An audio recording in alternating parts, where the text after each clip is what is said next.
अस्सलामु अलैकुम वरहमतुल्लाहि वबरकातुहू। उम्मीद है कि आप सब हज़रात खैरियत से होंगे। अल्लाह पाक आपके माल जान में बरकत नसीब फरमाए। आज हमारी कुर्बानी की सीरीज़ की दूसरी एपिसोड है और इस में हम बात करेंगे कि कुर्बानी किस पर वाजिब है, किस पर वाजिब नहीं है। तो आइए अपनी वीडियो का आगाज़ करते हैं। कुर्बानी जो है वो बालिग पर है, नाबालिग पर नहीं है, मालदार पर है, फ़कीर पर नहीं है, मुकीम पर है, मुसाफिर पर नहीं है, और आकिल पर है, मजनून और पागल आदमी पर कुर्बानी वाजिब नहीं है। अगर आपके पास 7.5 तोले सोना मौजूद है, या 52.5 तोला चांदी मौजूद है, या आपके पास नकदी रुपए पैसे और घर के अंदर इतना सामान जो ज़रूरत से ज़ायद है, उन सब की वैल्यू लगाकर अगर वो 52.5 तोला चांदी से ज़्यादा हो जाती है तो फिर आप पर कुर्बानी वाजिब है। ज़रूरत से ज़ायद सामान का मतलब ये होता है कि घर में वो सामान जिसकी ना कभी ज़रूरत पड़ी है और ना कभी ज़रूरत पड़ेगी। तो घर में जो टीवी है, टेप रिकॉर्डर है, इसी तरह मोबाइल जो ज़रूरत से ज़ायद हैं, अनसिले कपड़े अगर मौजूद हैं, बर्तन हैं जो कभी इस्तेमाल ही नहीं हुए और ना कभी होंगे, और घर में जो पर्दे हैं, इसी तरह ज़ेब व ज़ीनत का जो सामान जो ज़रूरत से ज़ायद है, अगर ये सारा सामान जो है इसकी जो कीमत है वो 52.5 तोले चांदी से ज़्यादा है तो फिर आप पर कुर्बानी जो है वो वाजिब है। इसकी एक शक्ल और है कि आपके पास ना सोना है, आपके पास ना चांदी है, ना नकदी रुपए पैसे, कुछ भी नहीं है, लेकिन घर के अंदर जो ज़रूरत से ज़ायद सामान है वो इतना है, उसकी वैल्यू इतनी है कि उसकी जो कीमत है वो 52.5 तोले चांदी से ज़्यादा हो जाती है, तो फिर आप पर कुर्बानी वाजिब है।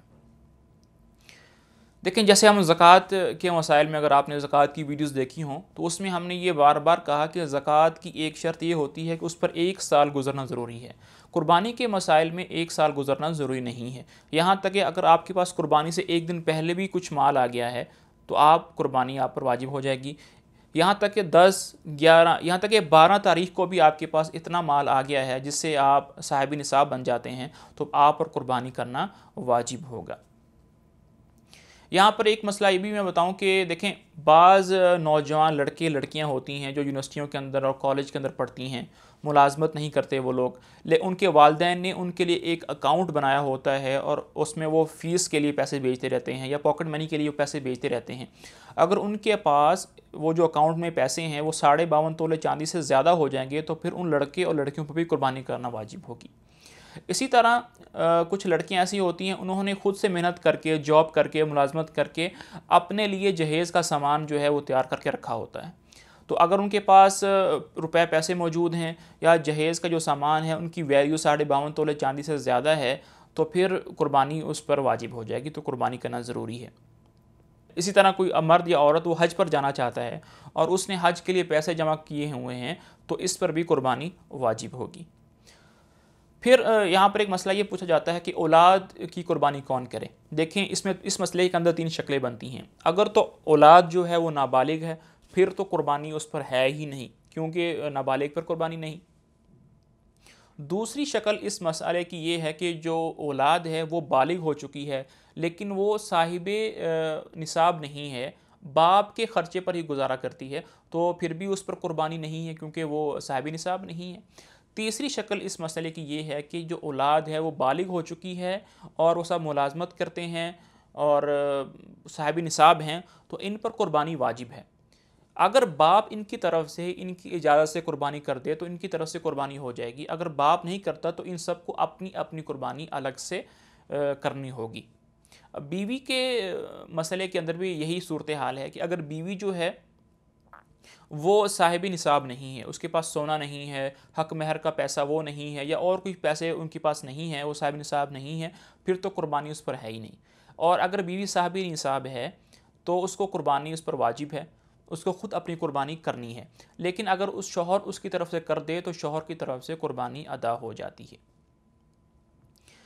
जो तालिब इल्म होते हैं, स्टूडेंट होते हैं जो दीनी मदारिस में पढ़ते हैं, अगर वो साहिब निसाब नहीं हैं और वो चाहते हैं कि यार मैं नफली कुर्बानी करूं, अक्सर माशाल्लाह उनके अंदर शौक़ होता है कि वो आप सल्लल्लाहु अलैहि वसल्लम की सुन्नत पर चलते हुए नफली कुर्बानी करने का उनके अंदर बड़ा रुझान होता है। तो उलमा कहते हैं कि अगर कोई तालिब इल्म है, उस पर कुर्बानी वाजिब नहीं है और वो नफली कुर्बानी करना चाहता है, तो बेहतर है कि वो नफली कुर्बानी ना करे और उन पैसों से अपनी दीनी जो किताबें हैं उनको ख़रीदना उसके लिए ज़्यादा बेहतर है। इसी तरह कोई आदमी मकरूज़ है, उसने किसी का कर्ज़ देना है और उसको क्या करना चाहिए? उसको चाहिए कि कुर्बानी ना करे बल्कि कर्ज़ अदा करने की, वापस करने की कोशिश में लगे। हाँ, लेकिन अगर वो कुर्बानी कर लेगा तो उसको सवाब मिलेगा। मय्यत की तरफ से कुर्बानी करने का अक्सर पूछा जाता है। देखें, मय्यत की तरफ से जो जो लोग दुनिया में नहीं है, चले गए हैं हमारे बड़े, उनकी तरफ से कुर्बानी करना ये एक बहुत ही बड़ा अमल है। इससे उनको बड़ा फ़ायदा होता है और कुर्बानी ज़रूर करनी चाहिए। अगर अल्लाह पाक ने आपको माल दिया है, वसअत दिए है, तो उनकी तरफ से कुर्बानी भी करनी चाहिए। आप सल्लल्लाहु अलैहि वसल्लम की भी सुन्नत है। इसमें दो तरीके हो सकते हैं। पहला तरीका तो ये है कि आप कुर्बानी के जो जानवर हैं उसको ख़ास कर दें कि ये मय्यत का हिस्सा है। दूसरा तरीका ये है कि आप दो हिस्से ख़रीद लें, एक हिस्सा आपकी तरफ से वाजिबी होगा और दूसरा हिस्सा जो है वो आपकी तरफ से नफली होगा। नफली हिस्से का सवाब जो है आप मय्यत को पहुंचा सकते हैं। तो जो मय्यत की तरफ से जो हिस्सा होगा उसका गोश्त, उसकी तकसीम कैसे होगी? अगर तो मय्यत की तरफ से वसीयत है कि यार मेरी तरफ से कुर्बानी कर दिया करना, तो वो गोश्त जो है वो सदका होगा, सिर्फ़ मसाकीन फ़ुक़रा के अंदर तकसीम होगा, आप उसमें से नहीं ले सकते। लेकिन अगर मय्यत ने कोई वसीयत नहीं की थी और आप अपनी खुशी से उसको इसाले सवाब पहुँचाने के लिए कुर्बानी करते हैं, तो फिर उसकी तकसीम इस तरह होगी कि आप ख़ुद भी खा सकते हैं, अपने रिश्तेदारों को भी दे सकते हैं और मसाकीन और फ़ुक़रा के अंदर भी तकसीम कर सकते हैं। तो इसलिए अच्छी बात यह है कि अगर वसअत दी है तो ज़रूर करें।